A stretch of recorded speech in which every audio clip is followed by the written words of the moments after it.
Hi அஸ்ஸலாமு அலைக்கும். இன்றைக்கி நம்ம கத்திரிக்காய் புளிப்பு பச்சடி தான் நம்ம பார்க்க போகிறோம். இது பிரியாணி, நெய் சோறு, அதுக்கப்புறம் கல்யாணம் அந்த மாதிரிலாம் செய்யும்போது இது மாதிரி செஞ்சு பாருங்கள், செம்ம டேஸ்ட்டாக இருக்கும். அதுக்கு பூண்டு, மெழுகு, கருவேப்பிலை எண்ணெயில் போட்டுக்கிறேன். இது நல்லெண்ணெய் எண்ணெய் செய்யுங்க, இன்னும் டேஸ்ட்டாக இருக்கும். இந்த மாதிரி நீல வாக்கில் கத்திரிக்காய் கட் பண்ணி போட்டுக்கோங்க, சீக்கிரம் வதங்கிடும். உப்பு போட்டு நல்லா வதக்க விட்டோன்னா 2 நிமிஷத்துக்கு அப்புறம் ஒரு இஞ்சி பூண்டு 1 டேபிள் ஸ்பூன் போட்டு நல்லா வதக்கி விட்டுக்கோங்க.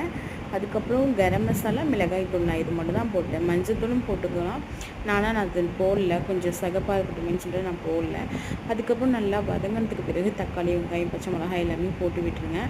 அது வதங்கிடும், ரெண்டுமே ஒன்றா சேர்ந்து வதங்கிடும். அதுக்கப்புறம் நல்லா வதங்கினதுக்கு பிறகு நெல்லிக்காய் சைஸ் புளி ஊற்றி கொதிக்கிறதுக்கு முன்னாடி தேங்காய் பள்ளியே ஊற்றிடுங்க. அப்படி இல்லை தேங்காய் பள்ளியே புளியை ஊற வச்சு புளிஞ்சு ஊற்றினாலுமே சரி தான். நல்லா எண்ணெய் பிரிஞ்சு வந்து மல்லிக்கட்டை போட்டு இறக்கி சாப்பிட்டு பாருங்கள், செம்ம டேஸ்ட்டாக இருக்கும். நம்ம சேனலை நிறைய பேர் பார்க்குறீங்க, சப்ஸ்கிரைப் பண்ணிவிட்டு